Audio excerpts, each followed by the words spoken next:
Bienvenidas y bienvenidos a otro espacio de Académica. Hoy vamos a estar hablando de las personas en condición de vulnerabilidad. Vamos a esperar un poquito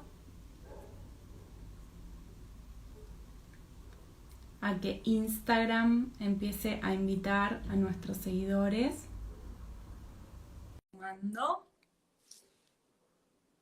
Hola Juan Manuel, hola María Laura, ¿cómo andan?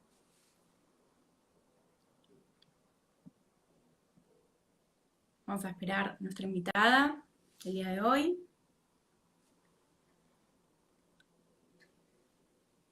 Estamos de vacaciones de invierno, ¿no? Seguramente están la mayoría de nuestro público de vacaciones, relajado en su casa.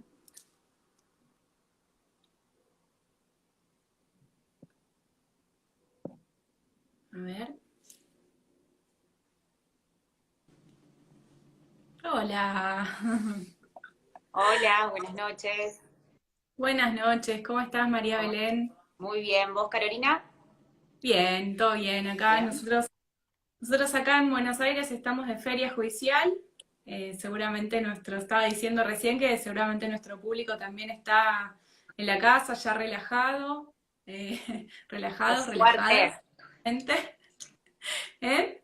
Acá también estamos de feria, yo no particularmente, porque formo parte de los juzgados comunitarios de pequeñas causas, que no tienen feria de manera normal. Tomamos vacaciones en otro momento del año. Sí. Así que, bueno, estamos trabajando. Sí, bueno, más o menos, la verdad es que uno nunca, digamos, nunca termina de desconectarse con el tema laboral. Total. Pero bueno, qué sé yo, es lo que nos gusta, creo que nos apasiona estar ahí, así que bienvenido sea que tenemos la posibilidad de trabajar y de tener acciones concretas en las personas a través de la resolución de las causas, ¿no? Y de hacer lo que nos gusta. De hacer lo que nos Totalmente. gusta y tratar de sembrar un poco desde nuestro lugar, no solamente desde cómo andamos en el conocimiento y profundizamos en acciones, sino también en generar curiosidad también a los demás, ¿no? En un Total. poco de esto, de cómo conectar los derechos humanos con los procesos judiciales, cómo ir introduciendo derechos fundamentales en aspectos de los procesos que no se tenían en cuenta. Ujú. Y bueno, es lo que nos gusta, ¿no? Generamos curiosidad, invitamos a la curiosidad desde este lugar. Totalmente, estos espacios que generamos desde académica, que tienen que ver con el diálogo y sobre todo con acercar los derechos a las personas. Todavía hay mucho desconocimiento con relación a lo que significan, al contenido de los derechos humanos. Creo que lamentablemente se han incorporado digamos, a la cultura general a través de partidos políticos y eso ha condicionado de alguna manera la mirada y la La interpretación. aplicación.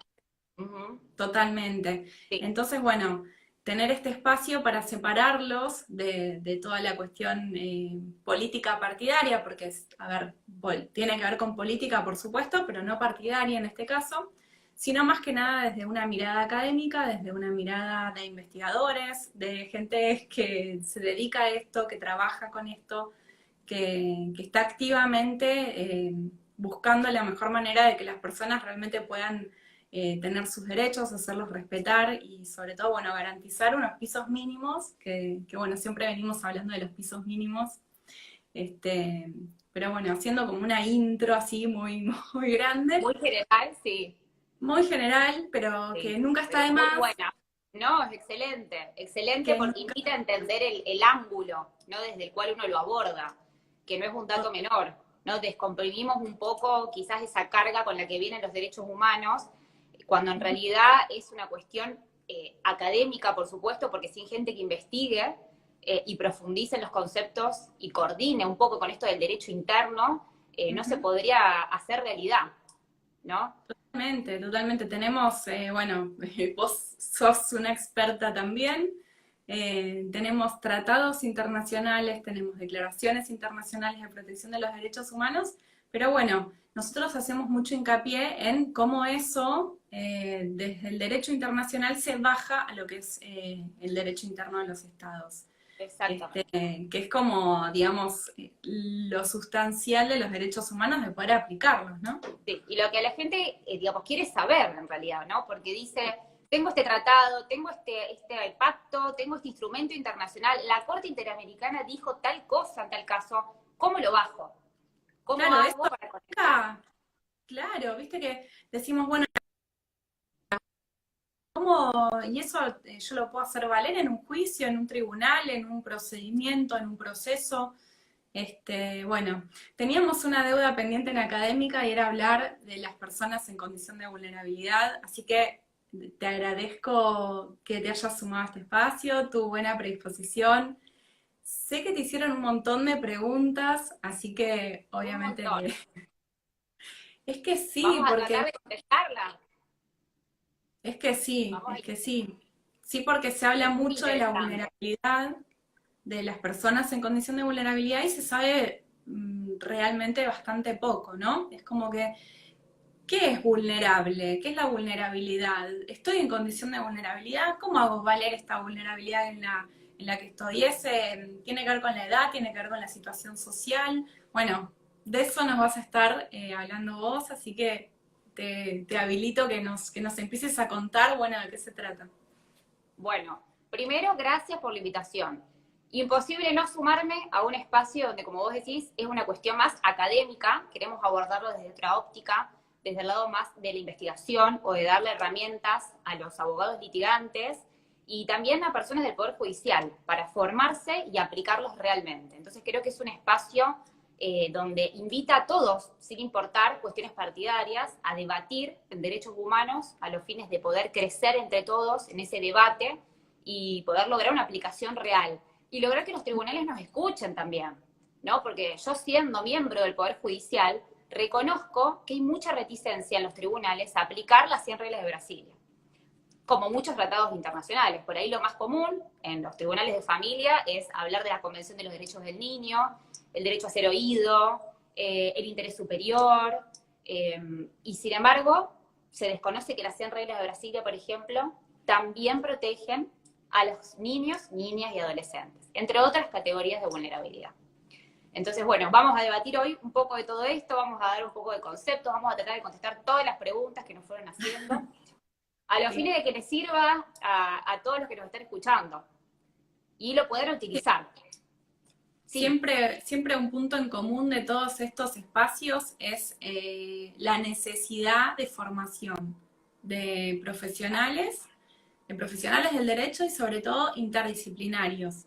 Tenemos psicólogas que nos siguen, tenemos gente muy vinculada a las personas mayores que nos siguen. Digo, es transversal, ¿no? Los derechos total. humanos son transversales.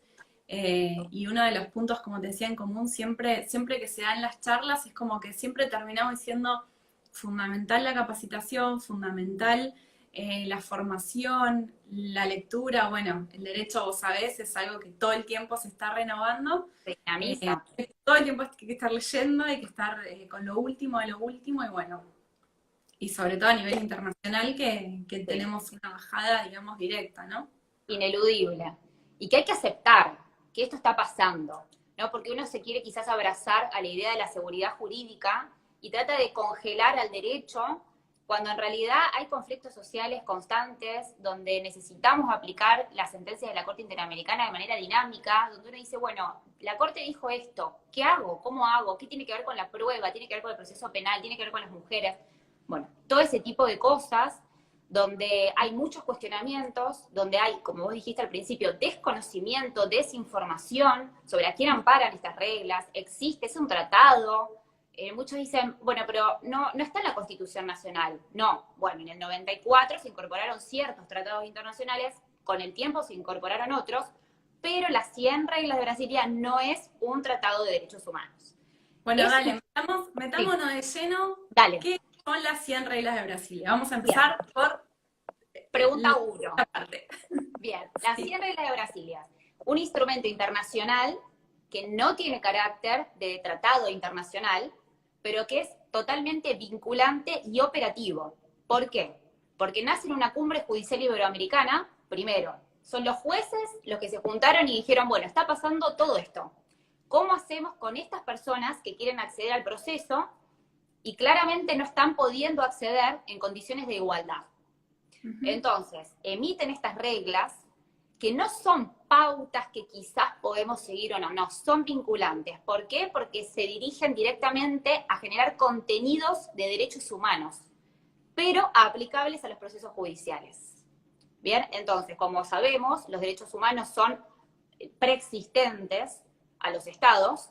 Surgido un derecho humano o reconocido, por así decir, o puesto a conocimiento de la gente, el Estado tiene que efectivizar, tiene que lograr mecanismos inmediatos de efectivización de esas garantías y esos derechos. Entonces, sin duda alguna, instrumento internacional, sí. Carácter de tratado internacional, no. No hay una ratificación, no hay una firma, ¿sí? No hay un organismo internacional que lo puso a la firma, no, eso no existió. Sin embargo, fue una decisión de todos los jueces de que había una situación de hecho que estaba sucediendo y que de alguna manera había que tutelar. Ahora, la Corte Suprema de Justicia de la Nación incorporó estas reglas a través de la Acordada 5 del 2009. Y a partir de ahí, todas las cortes provinciales de Argentina fueron incorporando las 100 reglas de Brasilia como esto de pautas a seguir, que no son tan pautas a seguir, ¿no? Porque hay, como volvemos a decir, derechos fundamentales que nos están marcando un ritmo en el proceso y decirnos, bueno, ojo, esta etapa procesal tiene que garantizar estas cuestiones de derecho fundamental, ¿sí? Entonces, empieza esto de la combinación entre el derecho fundamental, de derechos humanos que nos viene de la comunidad internacional y nos dice, ojo, este ordenamiento interno procesal se va a ver modificado. Y yo, juez, tengo que aplicarlo de oficio. Tengo que yo estar capacitado como juez o jueza para aplicarlo de oficio. Y si alguien me lo pide, tengo que saber cómo contestar, porque puedo generar una nulidad. Totalmente. Eso sería en líneas, digamos, generales. Cómo operan las 100. Me parece sumamente importante el tema este que vos decís, que las 100 reglas de Brasilia vienen a condicionar el proceso que ya existe adentro del Estado, ¿no? Y en una línea bastante definida. Yo te voy tirando de a poquito para ir avanzando. ¿En Bien. qué línea? A ver, tenemos procesos, o mejor dicho, códigos procesales como bastante antiguos que no se ajustan a los contenidos de los derechos humanos. Tenemos, por otro lado, tratados internacionales, los principales artículos, los de arranque, el 1 y el 2, que nos dicen, ojo, vos estás firmando un tratado y estás ratificando. Por lo tanto, tenés la obligación, o asumís en este acto la obligación, de ir modificando tu legislación para reconocer los derechos que todavía no reconoces. Entonces, acá tenemos dos caras de la misma moneda. Derechos, por un lado, y garantías. Las 100 reglas de Brasilia nos vienen a decir cuál es el contenido de las garantías procesales. Bien, entonces esto es muy importante, porque por lo general hablamos de derechos humanos. Son derechos y garantías humanos. Las 100 reglas nos marca esto del contenido. Bueno, si viene una persona que no habla el idioma porque, por ejemplo, pertenece a una comunidad indígena, tiene derecho a un intérprete. ¿Cómo incorporo ese intérprete? Bien. Y me lo dice el Código Procesal, por ejemplo, en Santa Fe sí, te dice que tiene derecho a un intérprete. Esa norma sí estaría ajustada al control de convencionalidad. Pero yo podría fundamentar en mi escrito, como juez, que acepto, no solamente por el Código Procesal el intérprete, que le doy lugar a ese pedido, sino también por las 100 reglas de Brasilia. Que eso es lo que está faltando. Empezar a educar en derechos humanos desde arriba para abajo, desde la corte para abajo. Decir, bueno, ojo, tenemos determinadas obligaciones como cara visible del Estado. Hay que seguir esta línea. Totalmente, y aparte, a ver, digo, ya se ha avanzado también con respecto al diálogo jurisdiccional. Digamos, esto lo digo porque hay mucha gente que está como con la bandera de la soberanía estatal. Y la verdad es que la soberanía estatal, digamos, el Estado por decisión soberana se obliga a cumplir los tratados internacionales y a su vez también, obviamente que cada Estado tiene una cultura específica, tiene tipos de procesos específicos y bueno, es del Estado hacia arriba, como vos decías, de la Corte Interamericana hacia abajo también, pero también hay como un diálogo jurisdiccional que se empieza a dar, que esto es muy nuevo y es realmente súper provechoso porque permite, digamos, resguardar también la forma de aplicarlo, ¿no? Siempre y cuando se apliquen, como vos decías, los estándares. Exactamente. Y es así el tema. El código procesal, vos decís, bueno, venimos desarrollando los procesos con un código procesal hace miles de años. Acá en Santa Fe, por ejemplo, se incorporó lo que es la prueba piloto de oralidad. Y había mucho desconocimiento, pero es como que, bueno, se lanzó y vamos viendo. Y habla este rol del juez conciliador, que yo muchas veces en los libros o en artículos que publico digo, bueno, ojo, ¿cómo es este juez director del proceso? Y lo uno a esta idea de un juez humanista integrativista, de la mano de esto de las 100 reglas de Brasilia. ¿No? Humanista porque voy a tener que tener en cuenta factores exógenos al proceso, que es lo que me viene dando las 100 reglas. Es pobre, tiene una discapacidad, es un adulto mayor, es una mujer víctima de violencia de género, es un niño, una niña o adolescente. No tengo que ver cuestiones fuera del proceso, que no tiene que ver con el expediente, con el trámite procesal. De esa Bueno, mirada... ahí ya te metiste de lleno en algo que es fundamental de las 100 reglas de Brasilia, que es que define un concepto sumamente importante, que es el de vulnerabilidad, ¿no? Sí, sí, exactamente. Cuando uno es vulnerable. Exacto, Bien, contanos bueno, eso, que eso es como la clave. tecla. Bien. La vulnerabilidad estaría dada por una condición que puede ser propia de la persona o no, ¿sí? Que la pone en una situación de víctima. Y lo que hay que evitar, dicen así en reglas, es que al entrar en contacto con la justicia se produzca una doble vulnerabilidad. Por ejemplo, yo soy mujer. Quizá de por sí yo no me considero una mujer vulnerable. Ahora, si soy víctima de un delito, ahí sí, porque estoy categorizada. ¿Sí? Si sufro de discriminación en el trabajo, por ejemplo, ahí sí estaría categorizada dentro de uno de los grupos de vulnerabilidad. Si soy, por ejemplo, un adulto mayor y estoy en una relación de consumo, ¿sí? No sé si escuchaste hablar que últimamente hubo muchas denuncias por estafa por el delito de phishing, Sí. donde adultos mayores eran estafados a través de las redes, por ejemplo, entraban al Facebook y salía un cartelito muy como luminoso, haga clic, y quizás por curiosidad, por lo que fuere, ingresaban.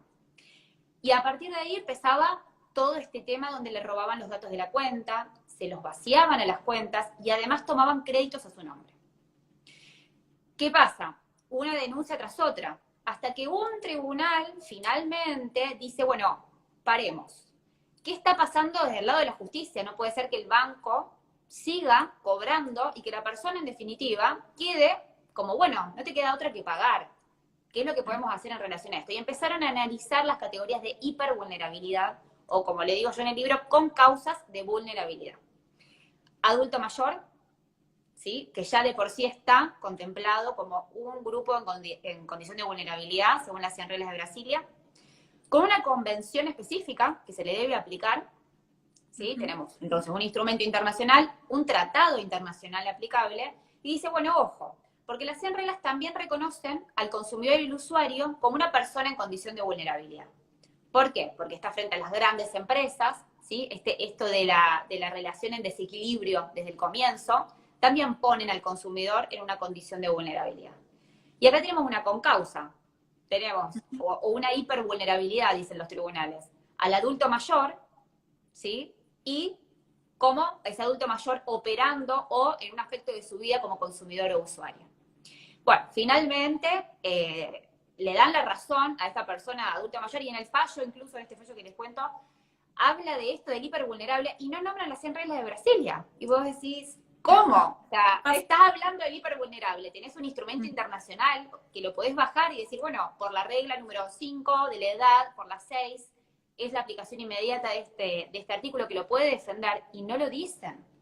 Entonces Totalmente. hay un desconocimiento. Es razón, ¿no? Es la lógica me lleva a decir que es una persona vulnerable por esto, por esto y por esto, y no nombro el instrumento internacional que lo protege. Totalmente. Como vuelvo a decir, avanzan, pero no del todo. Claro, claro, como que yo siento también que pasa esto, ¿no? En los tribunales como que se quedan a mitad de camino. Como que van haciendo una elaboración, pero como que por ahí desconocen todo el camino ya recorrido a nivel internacional. Una de las cosas que te quería preguntar, que seguramente es una de las preguntas por ahí más comunes o más del principio del tema, pero ¿por qué no hablamos de personas vulnerables y sí de personas en condición de vulnerabilidad? Bien. La condición de vulnerabilidad estaría dada por una circunstancia. Quizás la persona no es vulnerable todo el tiempo. Ujú, Entonces hay que analizar eso. Quizás sí, quizás no. Depende. Por ejemplo, estamos hablando mucho del tema de la salud mental. Quizás hay una persona que con el tiempo deriva en una incapacidad. Esa persona no era vulnerable, pero tiene una condición de vulnerabilidad que la vuelve, ¿sí?, adjetivada como vulnerable. En la misma ley de salud mental, una persona que nació, por ejemplo, con autismo y que no tiene contacto alguno con el medio, no puede interactuar, bueno, que ya pasamos al sistema de una capacidad más restringida y demás, ya ujú. nace con una condición de vulnerabilidad, ¿sí? Entonces esa circunstancia que es la enfermedad, la adjetiva de ese modo y ya convive con esa vulnerabilidad. No sería una circunstancia que puede darse en un momento, no, sino que ya sería de manera continua. Bueno, y la ley también, digamos, en las 100 reglas de Brasil lo que establece es ciertas condiciones objetivas de vulnerabilidad, como vos decías recién, de las personas mayores. Eh, Creo que también de los Sí, claro, exactamente, de las infancias. Igual, bueno, como ya sabemos, tenemos el tratado específico que va como reconociendo, ¿no? Depende de la edad y la madurez, ciertos derechos que van como adquiriendo. incorporando, adquiriendo a través del Bien. paso del tiempo. Mira, acá justo nos habían hecho una pregunta, no sé Acá. dónde la vi. Dame un segundo que la busco, acá está. Pregunta, yo no entendí muy bien a qué se refiere, pero capaz vos sí. A Dice ver. uruguayo.86 Sí. pregunta, ¿cómo gestionan el conflicto de derechos humanos? A ver si Es entiendo la como muy pregunta. amplia. Es amplio. No sé si es el Sí, conflicto entre que existen derechos humanos y un código procesal que no los avala y que los tribunales están medios como reticentes a aplicarlos. No sé si viene por ese lado la pregunta. Si viene por ese lado, lo que le puedo decir es que es a través de la capacitación. O sea, no, es la única manera de ajustar. Y como digo siempre en los cursos que doy, hay que pedir. Yo como abogada o abogado litigante tengo que pedir, tengo que fundamentar los escritos y decir, bueno, existe esta regla, hacémela valer en el proceso. Y si no me la hiciste valer, te planteo la nulidad. Es la única manera. Porque es la única manera de sentar al juez o a la jueza a leer las 100 reglas de Brasilia y a darle un conocimiento. Ahí creo que, no sé si contestó. No, me no, había no quedado en la contestó, pregunta pero sí, anterior. yo creo que tiene que ver con eso, como, digo, conflictos de derechos humanos a nivel internacional, cómo lo gestionamos a nivel, calculo que querrá Sí, decir a puede ir nivel por ahí. interno, ¿no? Cómo lo bajamos. Este, A y lo través que de un escrito. Me preguntaban también, que esto creo que viene a la pregunta, en un curso que estaba dando de pequeñas causas, me dicen, bueno, pues justamente las pequeñas causas en Santa Fe tienen que ver con las 100 reglas de Brasilia. Es como darle un acceso a la justicia cerca del domicilio de las personas que se consideran en vulnerabilidad. Justicia sí. gratuita, de calidad, profesional, con un montón de avances, digamos, ya no es el juez de paz el que no era letrado, ¿sí? Sino ahora sí se exige título de abogado y otras cuestiones. Entonces me dicen, bueno, ¿cómo ingreso yo la cuestión de las 100 reglas a un escrito? Escrito, solicito se apliquen las 100 reglas de Brasilia, en tal, tal y tal cosa. Por ejemplo, una audiencia con una mujer vulnerable, ¿sí?, por cualquier Ujú. sea el delito que se haya cometido contra ella, puede pedir un soporte emocional para estar presente en la audiencia. Muchos no lo saben. Puede solicitar la nulidad si ella lo hubiese pedido y no se le permitió. Por ejemplo, Sí. es muy importante, porque genera nulidades la falta de aplicación. Mirá vos, bueno, recién cuando hablabas de acceso a la justicia, ¿no? Digo, es como el primer derecho que habilita a todos los demás derechos, porque si uno no sabe, digamos, los canales de acceso a la justicia, cómo acceder a la justicia, cómo pedir, ¿no? Digo, cómo solicitar, la verdad es que ya, digamos, la puerta del derecho a ser oído y, bueno, de todas las demás garantías judiciales que existen, digamos, no se habilitan, ¿no? Es Es el como derecho troncal. es el derecho al derecho, ¿no? El acceso a la justicia. Exacto. Y por ahí también lo que siempre digo es, ojo con pensar que el derecho de acceso a la justicia se agota con el simple hecho de interponer la demanda o hacer una denuncia. No.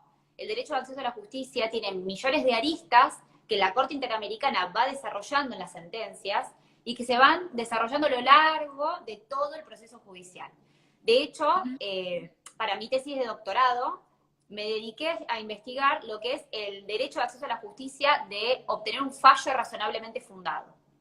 Entonces, fíjate cómo el derecho de acceso a la justicia va hasta el final, e incluso va a poner un límite al juez en decirle, bueno, ojo, podés fallar, pero atendiendo a determinados contenidos de derecho fundamental.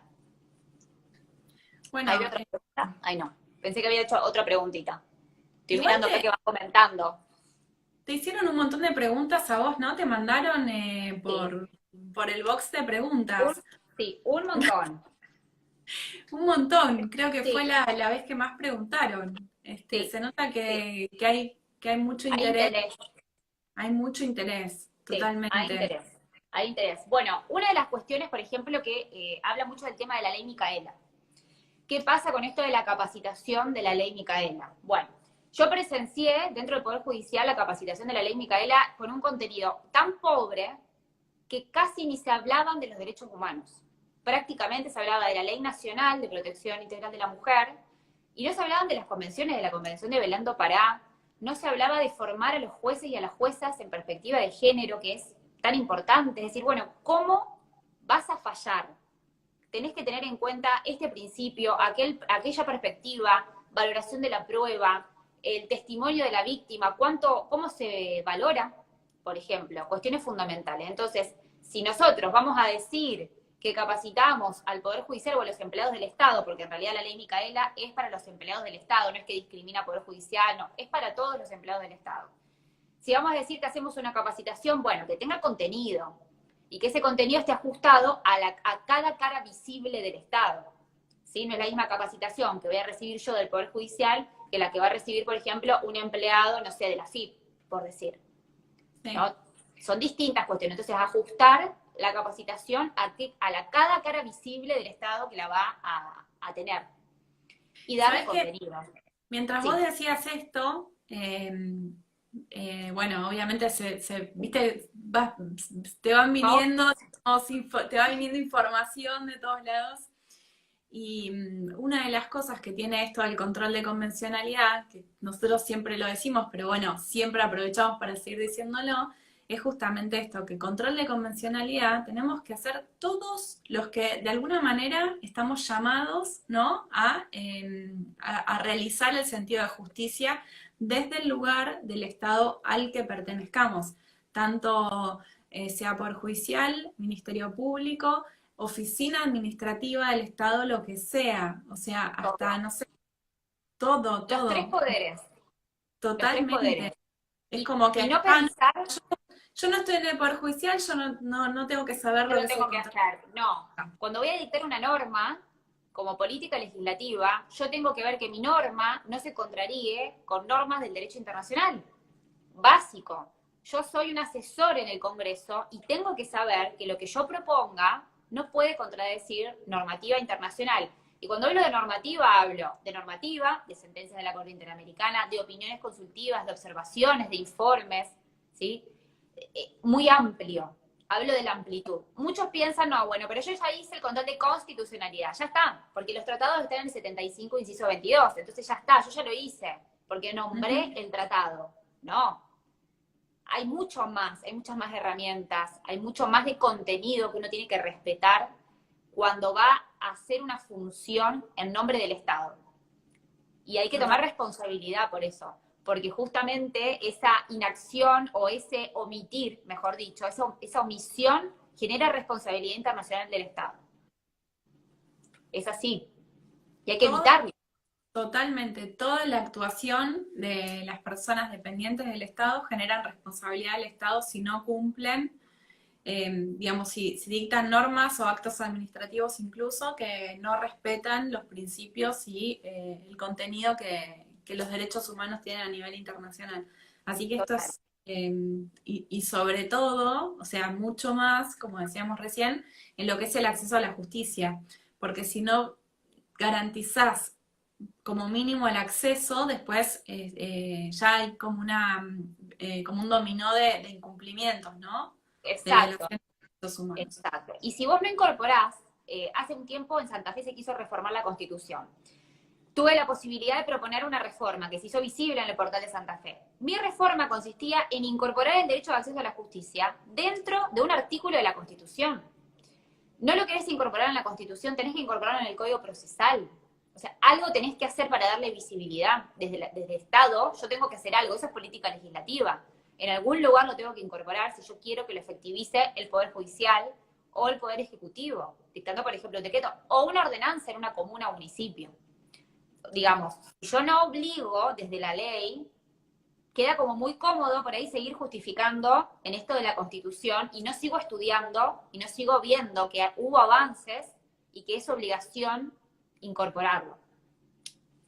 Totalmente. Acá César también está diciendo, el Estado debe garantizar el derecho de justicia, inclusive la toma de decisiones de cada funcionario público. Debe estar de la mano de acciones que asuman esas responsabilidades. Exactamente. Totalmente. Lo tiene que garantizar. Por eso hablábamos, sí, hay derechos humanos y hay garantías humanas o garantías fundamentales. Entonces el Estado, por el artículo 1 y 2 de todos los tratados del Pacto Internacional de Derechos Civiles y Políticos, de la Convención Americana, dice 1 y 2, hay que garantizar lo que el Estado ya no esté garantizando. Hay que buscarle una forma. Ahí veo otra pregunta. ¿La escuela? ¿La lees vos, Caro? Que si querés, sí. Acá Dale. Morenita Basti, Laisa Pereira nos dice, la Escuela Judicial del Consejo de la Magistratura brinda en su programa de capacitación en perspectiva de género y dice que sí es muy completo en su formación académica. Bien. Qué bueno. Acá Laisa está haciendo la especialización en magistratura y bueno, sí, nosotras hemos charlado y me dice que bueno, que al menos en este aspecto, sí. Qué bueno.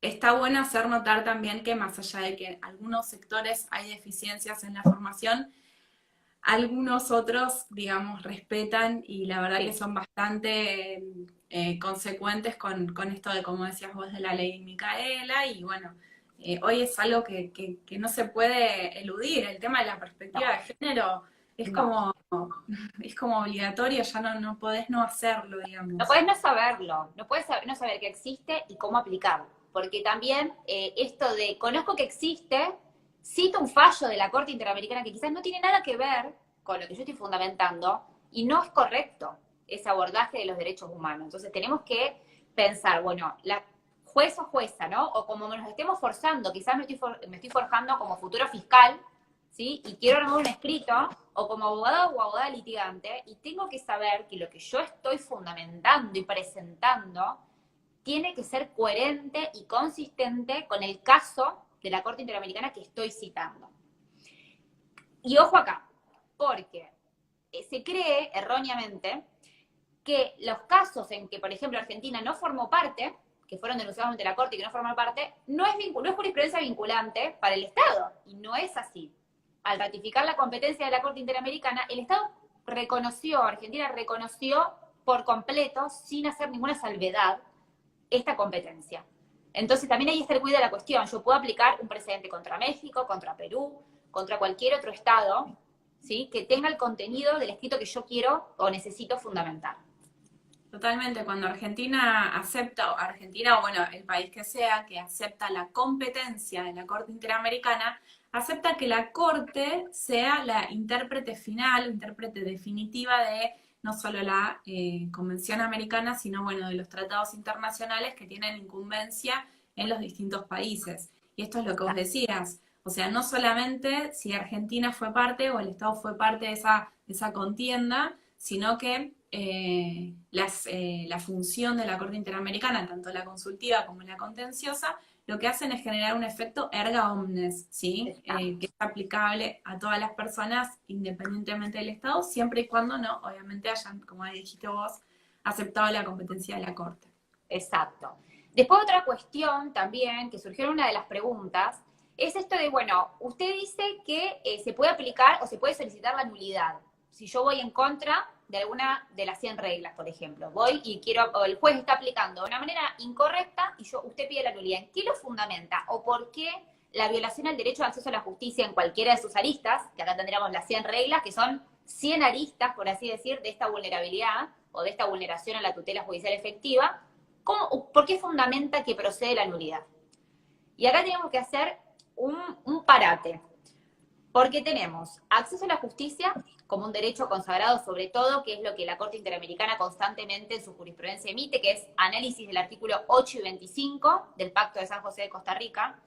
Y por otra parte, tenemos que en la misma jurisprudencia, en los votos, sobre todo el doctor Cancado Trindade, cuando era ministro de la Corte, decía, el acceso a la justicia forma parte del dominio del ius cogens.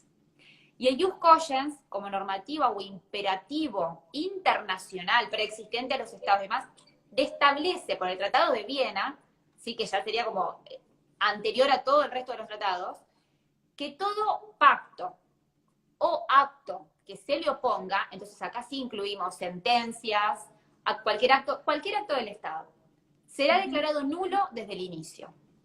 Y este es el fundamento jurídico real de la nulidad.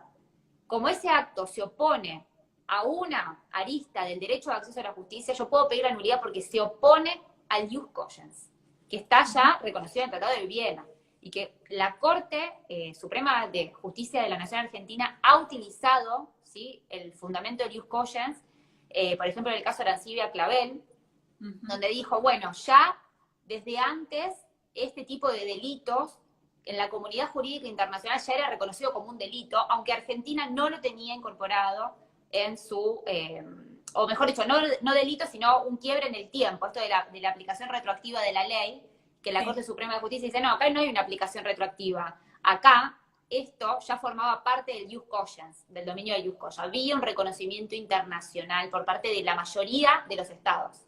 Es una norma que tampoco pide el reconocimiento de todos los estados, sino que pide de la mayoría de los estados. Sí. Entonces creo que esto es implementar procesalmente herramientas de los derechos humanos. Vos escribiste varios libros que tienen que ver con... Sí, que tienen que ver con esto. Y sobre todo uno, puntualmente, que tiene que ver sobre la interpretación, ¿no?, de las 100 reglas de Brasilia en el proceso. Sí, así es. Acá lo tengo. Acá lo tengo. Cuando vos hablas de las 100 reglas de Brasilia en el proceso, ¿te referís a, puntualmente en tu libro, a todos los procesos, a los procesos en Argentina, o a cómo incorporar las reglas independientemente del estado donde estemos? Bien.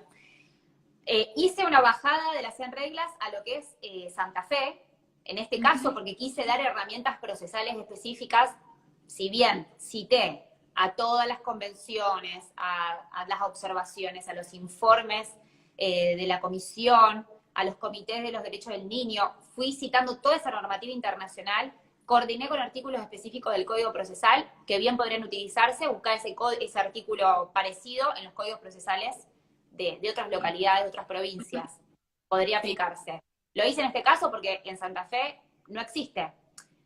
Este contenido así como está no existe en ningún lugar de Argentina. Es el primer libro, primero a nivel internacional en haberse comentado toda la totalidad de las reglas y haber hecho esto de coordinar por ejemplo, personas adultas, bueno, tiene esta convención, hay esta sentencia de la Corte Interamericana, hay este informe, ¿no? Este trabajo de coordinar todo el material existente.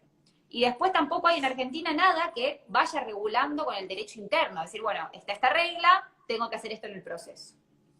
Entonces, sirve para todo tipo de proceso porque las 100 reglas, civil, comercial, laboral, penal, sirve para todo. Como te decía, este caso de phishing, de adultos mayores, sería un caso civil y comercial. Si un cobro de pesos, podría después tramitarse el tema de una estafa, quizás por el lado penal, pero también tiene que ver con esto de pedirle al juez que por favor no me saquen estos haberes porque soy una persona jubilada y este crédito representa más del 50% de mi sueldo. ¿Sí? En este caso se toma una medida civil.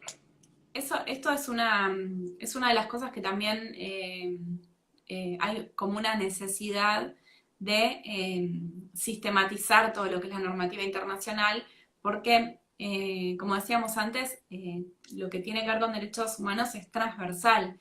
Entonces, el tema de sistematizar, de tener, bueno, la Convención de Personas Mayores, la de los niños, niñas y adolescentes, que no se llama así, pero bueno. No, comencé a escuchar el niño, pero sí, se entendió. Sí, sí, sí, se El entendió. ámbito de protección es ya ahora se está hablando de infancia más bueno. Ajá. Pero bueno, sumamente provechoso el tema de tu libro si pudiste sistematizar todo lo que es las reglas y la normativa internacional y después, bueno, que en cada estado, digamos, como decías vos, se tomen el trabajo de hacer la relación con la norma correspondiente, ¿no? Exacto, porque en definitivo es muy, los contenidos de las normas procesales en todo lo que es América son muy parecidas, son muy Ujú. parecidas. Entonces, eso de última ir buscando qué norma se asemeja al contenido, lo que yo quiero decir acá y cómo aplicaría la regla, pero el libro te dice cómo aplicarla. Bueno, hay que meterla en esta etapa procesal, hay que hacer esto. Como te decía, por ejemplo, el tema del intérprete o la posibilidad de asistir a la audiencia con un apoyo emocional, que en el código no lo vas a encontrar. En ningún lado te dice, usted podrá asistir a la audiencia en un caso de vulnerabilidad con su apoyo emocional. No lo dice. Contanos eso, vamos a, ahora estuvimos como muy teóricas, Sí, muy académicas, y la verdad que también este espacio me gusta siempre que sea como una bajada directa, de decir, bueno, listo, yo justo esta semana tengo que ir a hacer una denuncia, ¿qué tengo que tener en cuenta al momento de denunciar, al momento de pedir justicia, de que se me escuche, de interponer lo que sea judicialmente? Danos así como herramientas prácticas. Bueno, pauta. Bien, nos hablaste del intérprete, nos hablaste de sí. la contención. ¿Qué otras herramientas nos proveen las 100 reglas en lo que tiene que ver en el acceso a la justicia y en el procedimiento? Bien. Puedo pedir grupos interdisciplinarios. Puedo pedir asesoramiento gratuito y especializado y técnico, ¿sí? También depende de la causa de vulnerabilidad, porque tenemos que tener en cuenta dos cuestiones. Por un lado tenemos al ciudadano común que quiere acceder, que es como hablábamos antes, que a ese ya de por sí, que no se cumple, pero debería, de por sí ya el piso mínimo de garantías, el artículo 8 y 25 del Pacto de San José de Costa Rica. Ujú. Y por otro lado, ver, o sea, yo desde el lado de abogado litigante me llega y me dice, tenés que representar esta causa. Bien, mi cabeza tiene que pensar, ciudadano común, artículo 825, piso mínimo, o accionante diferenciado, que estaría entonces dentro de estos grupos de vulnerabilidad. Ujú. Accionante diferenciado, bien, ¿están las 100 reglas tutelado? ¿Están los tratados internacionales? ¿Tiene un tratado? ¿Hay una sentencia de la Corte Interamericana? Todo ese contenido lo bajo para justificar y pedir, por ejemplo, grupo interdisciplinario. Tengo que representar en una denuncia penal, por ejemplo, por alguna agresión sexual de una mujer. Bárbaro, tengo que saber que hay jurisprudencia, Rosendo Cantú, Fernández Ortega, de la Corte Interamericana, son precedentes sumamente importantes y que la Corte Suprema de Justicia de Buenos Aires, hace muy poquito, puso en evidencia la importancia, ¿sí? Y cómo cambia esto del principio de inocencia, poniendo un poco en esta situación de igualdad al testimonio de la mujer y este principio de inocencia. Es como que antes el principio de inocencia no se podía quebrar, no había forma, tenía que ser tan contundente, poniéndonos en una balanza, desvalorizando, por así decir, el testimonio de la mujer, poniendo en duda siempre. Entonces, la Corte de Buenos Aires dice, bueno, no, ojo, acá hay que evaluar esta prueba conforme al artículo 31 de la ley nacional, que también tenemos una ley nacional de protección de las mujeres, conforme al principio de amplitud probatoria. Y eso nos remite directo a estos dos precedentes de la Corte Interamericana que te decía recién, Rosendo Cantú y Ramírez Ortega, donde dicen, bueno, ojo, en un caso de agresión sexual, por ejemplo, se constituye también un hecho de tortura. Y esto es grave, y esto no lo dice el código.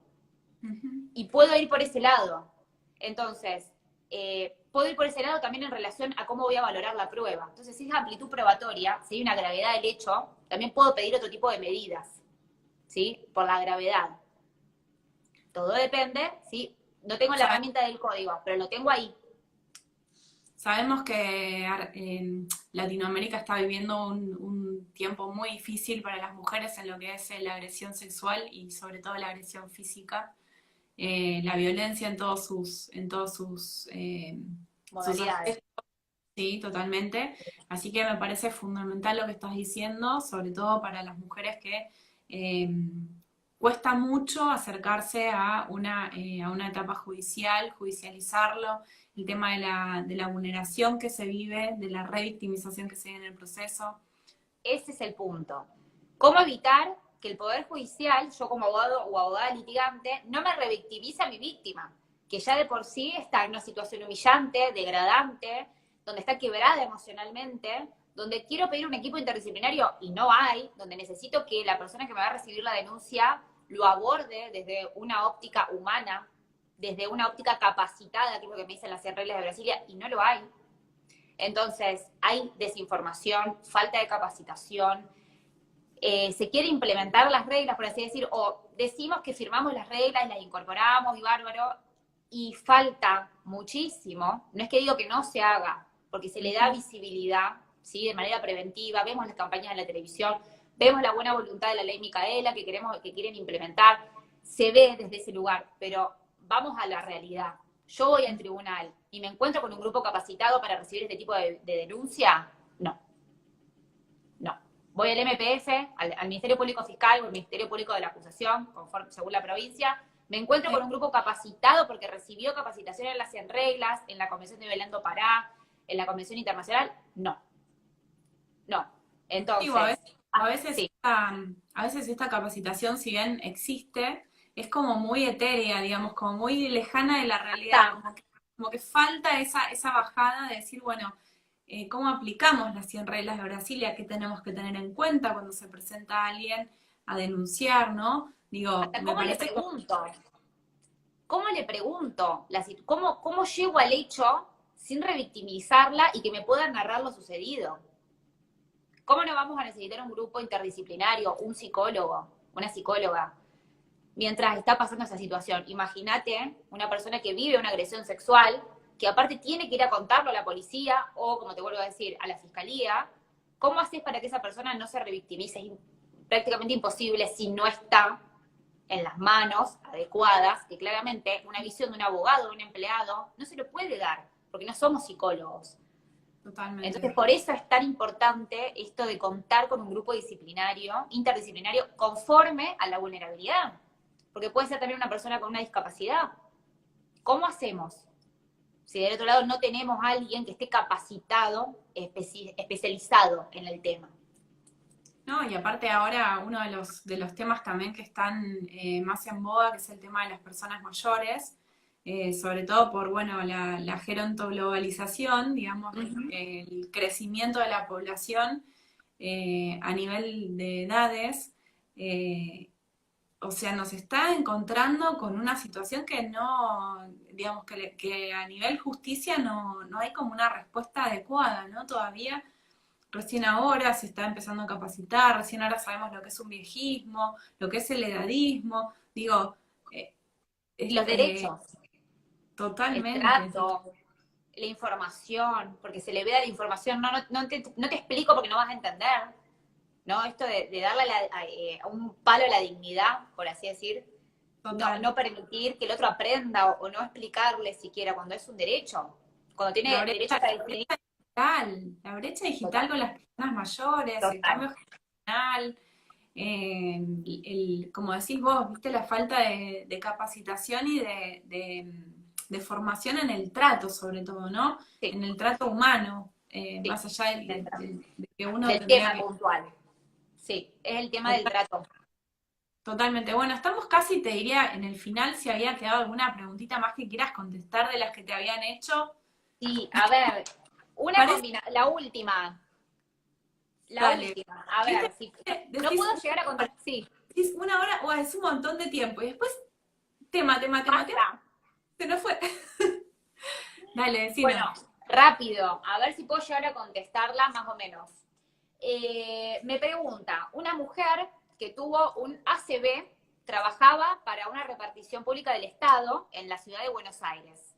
Esta mujer sufre un ACV, quiere u ofrece, quedó con ciertas restricciones, perdió parte de la visión de su ojo izquierdo, perdió movilidad de la pierna izquierda y del brazo izquierdo. Pide igual trabajar de manera remota, o sea, muestra su voluntad. Bueno, le termina llegando un telegrama de despido por supuestas causas de pérdida de confianza, porque ella no le quiso dar la contraseña a su jefe de la computadora donde ella trabajaba. Y ella lo que alegó es que por el mismo ACV que tuvo, que le dejó estas secuelas tan graves, realmente no se acordaba la contraseña. recibe este telegrama. Entonces me pregunta, ¿me son aplicables las reglas de Brasilia? ¿Qué pasa con esto de que me dejan en una situación donde, por un lado, no soy discapacitada, porque para el Estado no alcanzo el porcentaje de discapacidad? Por otro lado, me echan. Mujer, único sustento, me dejan en una situación de pobreza, porque no tengo otro ingreso. Entonces acá se empiezan a dar con causas de vulnerabilidad. Y parecería, a mí me da la impresión, de que hay un despido discriminatorio. Habrá que ver la causa, pero acá hay palmariamente un despido discriminatorio. Porque qué casualidad que esta mujer se enferma y recibe ese telegrama de despido después de haber trabajado durante 10 años en esa repartición, sin ninguna observación, sin ningún trámite o un sumario previo.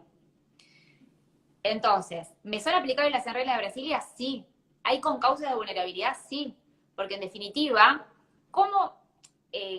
A ver, soy una persona con discapacidad, me puedo considerar, y si pierdo movilidad de una pierna, si pierdo movilidad de un brazo, si pierdo visión, ¿qué más necesita el Estado para considerarme como una persona con discapacidad? Me quedo desde el mismo estado sin trabajo y desde el mismo estado me dicen que no soy discapacitada, por lo tanto no puedo obtener el certificado de discapacitado. ¿Cómo hago para sobrevivir? Con 50 años, ¿no? Y tratar de reinsertarme en el mercado laboral con 50 años en esa circunstancia. Bueno, ¿Son aplicables también, las reglas? Sí, sí. nada, creo que no lo mencionamos hoy, pero es algo que también es un tema recurrente que cuando el Estado se obliga a garantizar los derechos de la Convención Americana, por ejemplo, de las otras convenciones, lo cierto es que está asumiendo la responsabilidad de tomar acciones positivas para garantizar. Eh, Exacto. bueno, mi tema de tesis es el tema de la dignidad humana y de la dimensión material de dignidad, ¿no? Cómo la dignidad humana viene como a completar esos derechos básicos que están en las convenciones y sobre todo con el tema de la vida digna, ¿no? Que es Exacto. total, de decir, un Exacto. trabajo digno que me permita una alimentación correcta. Alimentarme. Entonces, Exacto. ujú, El mismo Estado me vulnera, en definitiva, porque no me reconoce como discapacitada, que no sé qué más necesita. Aunque sí. sea parcial, no me reconoce directamente. Y me deja en la calle, frente a este supuesto despido, ¿no? Por pérdida de confianza. ¿Qué pasa con todos los convenios de la OIT? Con el convenio 190 de la OIT, con el 111, hay muchísima normativa que el Estado no puede desconocer. Entonces, si llegara esto a tribunales, ¿sí? Mediante un amparo por reinstalación del cargo, se me ocurre, podría darse por despedida, esa sería otra opción, con causa, y en causa cuál, esta discriminación. Supongamos que la echaron por una cuestión de género, encubierta con toda esta situación. Bueno, tenemos 3 concausas: discapacidad, pobreza y cuestiones de género. Entonces, para ser una persona hipervulnerable pueden ser 2 o más causas. Sí, de todas maneras, mientras esto se resuelve judicialmente, la persona queda en una situación de vulnerabilidad extrema, te diría, porque la pérdida del trabajo, del sustento, y sobre todo en una condición, como decíamos recién, que la salud no es la que era tiempo atrás, realmente son situaciones graves que deberíamos tener, vos hablas del amparo, pero deberíamos tener incluso acciones mucho más expeditas, porque a veces incluso el amparo, que es la acción expedita digamos, Por la excelencia, regla, también a sí, veces demora bastante, ¿no? exacto, Pero exactamente. María Belén, la verdad, Bueno, un placer, estoy encantada de nuestra charla. se pasó rapidísimo. Increíble, increíble. Hemos Siempre, charlado siempre de todo. va a haber que hacer otra y bueno, yo creo Sí, que en breve como no. siempre, me parece que en breve vamos a tener que empezar a hacer como el bis para ir abordando los temas que quedaron pendientes. Podemos Eh, ir tratando cada cuestión de vulnerabilidad, porque, por ejemplo, en el caso de discapacidad o en el caso de violencia de género, hay muchísimo para hablar y hay muchísimo sobre todo para analizar desde una sí, perspectiva, como decíamos al principio, académica, ¿sí? Una sí. perspectiva académica, hay mucho contenido a los fines de poder informar y difundir herramientas procesales que derivan en definitiva de los derechos humanos. Bueno, como vos decís, te agradezco. Vamos a A vamos vos, a armar otro que sea por ahí más orientado. Dale. Y bueno, la verdad que este espacio es para aprovechar, así que también a los que estuvieron viéndonos y que siempre se conectan, bueno, también pueden acercarnos sus preguntas o Sí, tengo ganas de que, no sé, que hablemos de tal derecho o de tal convención o del tal tema. Todo es bienvenido, la verdad que por supuesto. lo que más me gusta de esto es que es un espacio internacional y que tiene esta mirada crítica también de la realidad y, bueno, siempre buscando, ¿no? Garantizar, difundir y, bueno, que los derechos se conozcan, ¿no? Que es la manera Total. que pensamos Es que una forma, totalmente. Así es que, una bueno, forma. muchas Bueno, gracias, a ustedes y gracias a todos los que se unieron. gracias, Nos gracias vemos y en la próxima. nos seguimos viendo. Gracias, nos Chau, vemos. chau, gracias. Chau, chau.